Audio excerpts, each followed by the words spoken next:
अक्टूबर 2020 का एक दौर था जब कोविड अपने चरम सीमा से धीरे धीरे कम हो रहा था, मगर फिर भी लोगों में इतना डर था कि कोई घर से निकलने को तैयार भी नहीं था। और ऐसे वक्त में जब सिनेमा हॉल्स बंद थे या लिमिटेड चालू थे, ऐसे वक्त में वो भी चाइना में डीमन स्लेयर मुगन ट्रेन नाम की एनिमेटेड मूवी रिकॉर्ड्स ब्रेक कर रही थी। ये मूवी लोगों को इतनी पसंद आई कि कोविड होते हुए भी लोग थिएटर्स रश कर रहे थे और इस मूवी को देख रहे थे। So out of curiosity and again movie देखना मुझे बहुत पसंद ही था, एंड ऑफ कोर्स सभी लोगों की तरह मैं भी घर पर ही था। सो मैं अपने फेवरेट ऐप मूवी बॉक्स की तरफ बढ़ा इस एनिमेटेड मूवी को देखने के लिए। स्टार्ट के 10 मिनट में ये एहसास हुआ कि भाई इस मूवी में कुछ गड़बड़ है, कुछ तो बैक स्टोरी है इस मूवी की जो मुझे देख लेनी चाहिए या एटलीस्ट जान लेनी चाहिए। सो शॉकिंगली मुझे पता चला कि भैया ये मूवी नहीं, इसके पहले तो ये एक सीरीज थी। सो इसका पहला सीजन सभी लोगों ने देख लिया था और दूसरे सीजन को एक तरीके से मूवी बनाकर थिएटर्स में रिलीज की गई थी, क्योंकि ऑफ कोर्स इसकी सीजन 1 भी बहुत हिट हुई थी। सो सीरीज का सीजन 1 देखा मैंने, totally impressed and immediately fail in love with it. So season 1 और सीजन 2 जिसे मूवी बनाकर तब रिलीज किया गया था,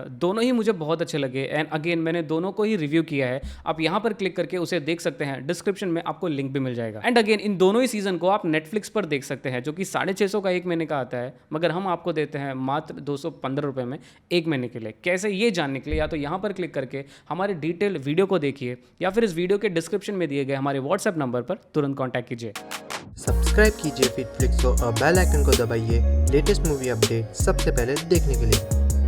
demon Slayer Kimetsu no Yaiba to the Swordsmith Village ये रिलीज हुई ऑल ओवर इंडिया में 17 मार्च 2023 को, और अनफॉर्चुनेटली ये रिलीज हुई सिर्फ जापानीज लैंग्वेज में। बेसिकली ये एक सीरीज है जिसे मूवी बनाकर पेश किया गया है। सो अगर आप थिएटर्स में जाएंगे मेरी तरह, तो इसके सीजन 2 के लास्ट के 2 एपिसोड और सीजन 3 जो कि अभी तक आया नहीं है उसका पहला एपिसोड को मिलाकर एक तरीके से इसे मूवी बना दी गई है। और आपको बता दूं कि सीजन 3 का जो पहला एपिसोड है वो सिर्फ मात्र 20 मिनट का है। सो बेसिकली मैंने 200 रुपये वेस्ट किए ताकि सिर्फ मैं 20 मिनट का एक पहला एपिसोड देख सकूं। ये बहुत ही अच्छी स्ट्रैटेजी है। आई मीन लाइक पहले जो सीरीज को मूवी बनाकर पेश की गई थी वो पूरा का पूरा दिखाया गया था, सेम स्ट्रैटेजी यूज की गई है, बट इस बार अलग तरीके से, यानी कि सीरीज पूरा रिलीज भी नहीं किया और सिर्फ एक एपिसोड दिखा दिया और अच्छा खासा ये कमा भी रहे हैं। सो इनकी स्ट्रैटेजी को तो थम्स अप देना पड़ेगा भाई। सो सीजन 2 के धमाकेदार एंडिंग के बाद तांजीरो और उनके टीम के मेंबर्स की स्टोरी आगे बढ़ाई जाती है और वो जाते हैं एक विलेज जिसका नाम होता है सोर्डस्मिथ विलेज। क्यों? क्योंकि तांजीरो की सोर्ड हमेशा की तरह टूटते ही रहती है, इसलिए इस बार वो नया सोर्ड बनवाने खुद जाते हैं। क्या होता है वहां पर और बाकी के मेंबर्स जैसे जेनित्सो, इनोस्के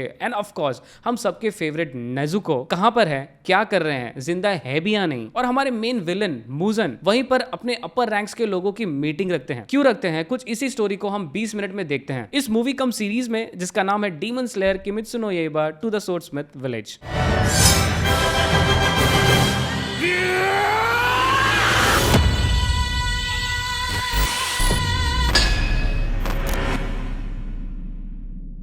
फर्स्ट थिंग्स फर्स्ट, ऐसा क्या है इस एनिमेटेड सीरीज में कि लोग इसे देखने के लिए इतने पगलाए हुए हैं, इतना कि इस एनिमेटेड सीरीज को उसके ओरिजिनल लैंग्वेज में थिएटर्स में रिलीज किया जा रहा है एंड शॉकिंगली उसे डब भी नहीं किया जा रहा है, लेकिन फिर भी लोग उसे देखने जा रहे हैं। इवन तो जब मैं मूवी देखने गया था तो फर्स्ट डे का सेकंड शो था, सो थिएटर मुझे ऑलमोस्ट लाइक 70% खाली लग रही थी, बट पब्लिक थी एटलीस्ट। तो बेसिकली जो इस सीरीज में दिखाया जाता है वो पहले के मंगा सीरीज है, अभी के जो मंगा सीरीज है उनमें भी यही सारी चीजें दिखाई जाती है। तो बेसिकली ये जो सीरीज है ये इतनी पॉपुलर क्यों हो रही है? सो इसका जवाब आपको इस सीरीज से कनेक्टेड लोगों के मेहनत से पता चलेगा। आई मीन चाहे वो इमोशनल अटैचमेंट हो कैरेक्टर्स का, उसको प्रेजेंट करने का तरीका हो, फाइटिंग सीक्वेंसेस हो, और वही चीज जब स्लो और फास्ट में मूव होता है, या फिर जब हम दो अंदाज देखते हैं एक ही कैरेक्टर का, मतलब मारधाड़ में खूंखार अवतार में वही एक कैरेक्टर और वही सेम कैरेक्टर एक फनी अवतार में बिल्कुल ही अलग रूप में जब हमें दिखाया जाता है, वो रिप्रेजेंटेशन, ये सारी चीजें हमें बहुत हटकर लगती हैं। सो ऑलमोस्ट हर एक एस्पेक्ट पर इस सीरीज को बेहतरीन बनाया गया है। And the most important thing इसका voice over. I mean like जिस हिसाब से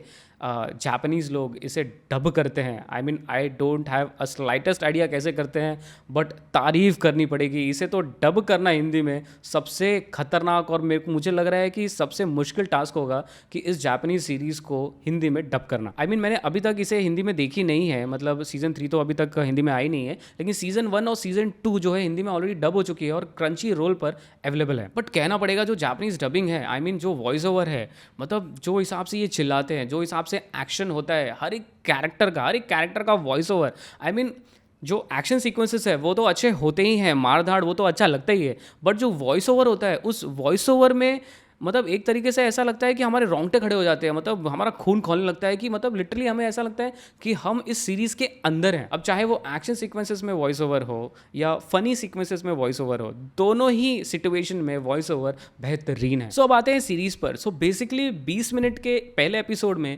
हम ज़्यादा कुछ तो एक्सपेक्ट नहीं कर सकते कि इसमें हर एक चीज़ दिखा दी जाएगी, बट ओवरऑल समराइज करूँ तो पहले 20 मिनट में हमें ये दिखाया जाता है कि तांजिरो, उनकी टीम के बारे में थोड़े बहुत इन्फॉर्मेशन दिए जाते हैं हमें, बट मेनली ये पहला एपिसोड हमारे विलन्स पे फोकस करता है। सो पहली बात तो मुजन और उनकी टीम की जो एंट्री होती है, जो एफेक्ट्स दिखाए गए हैं वो अमेजिंग थे हमेशा की तरह। सो अभी तक पहले के 2 सीजन में हमने हाशिरास के बारे में जाना है, हमने तांजिरो के बारे में जाना है, उनके दोस्तों के बारे में जाना है, उनकी जर्नी के बारे में जाना है, मगर विलन्स के बारे में बहुत ही कम इन्फॉर्मेशन दी गई है, या तभी दी गई है जब कोई विलन एंट्री मारता है, और खास करके अपर रैंक्स। बट इस पहले एपिसोड में अपर रैंक्स के बारे में बताया गया है। सारे अपर रैंक्स एक साथ आते हैं और हर एक अपर रैंक के बारे में कुछ ना कुछ बताया गया है, और इनकी केमिस्ट्री क्या है आपस में वो भी हम देखते हैं। और सबसे इंपॉर्टेंट बात, एक बहुत ही बड़ी मिस्ट्री ये सीरीज खोलती है कगाया करके कैरेक्टर को लेकर, यानी कि एक तरीके से जो हाशिरा के बॉस है उनको लेकर एक बहुत ही मिस्टीरियस चीज का खुलासा होता है इस सीरीज में, जो कि मुझे अगेन बहुत शॉकिंग लगा, और मुझे ऐसा लगता है कि बहुत कम लोगों ने उसे नोटिस किया होगा, लेकिन अगर आप इसे ध्यान से देखेंगे पहले एपिसोड को तो आप खुद जान जाएंगे कि वो मिस्ट्री आखिर क्या थी। एक चीज थोड़ा डिसअपॉइंटमेंट लगा मुझे कि पहले एपिसोड में कुछ एक्शन था ही नहीं, एंड अगेन हम एक्सपेक्ट भी नहीं कर सकते कि पहले एपिसोड में कुछ एक्शन हो, बट अगेन विलन्स की एंट्री,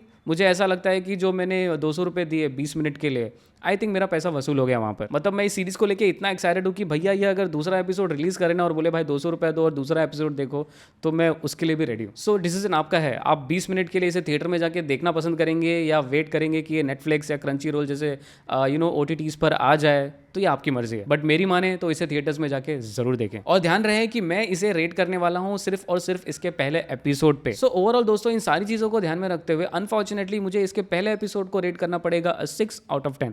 तो दोस्तों ये था हमारा review movie Demon Slayer Kimetsu no Yaiba to the Swordsmith Village के पहले एपिसोड का। आपको ये रिव्यू कैसा लगा प्लीज़ हमें कमेंट में ज़रूर बताएं, और अगर आपको वीडियो अच्छा लगा है तो प्लीज़ वीडियो को लाइक करना ना भूलें, और ढेर सारे OTTs के डिस्काउंटेड ऑफर्स के लिए हमें हमारे व्हाट्सएप नंबर पर कॉन्टैक्ट करना बिल्कुल ना भूलें। लिंक आपको डिस्क्रिप्शन में मिल जाएगा। अंत तक वीडियो देखने के लिए धन्यवाद। Stay safe.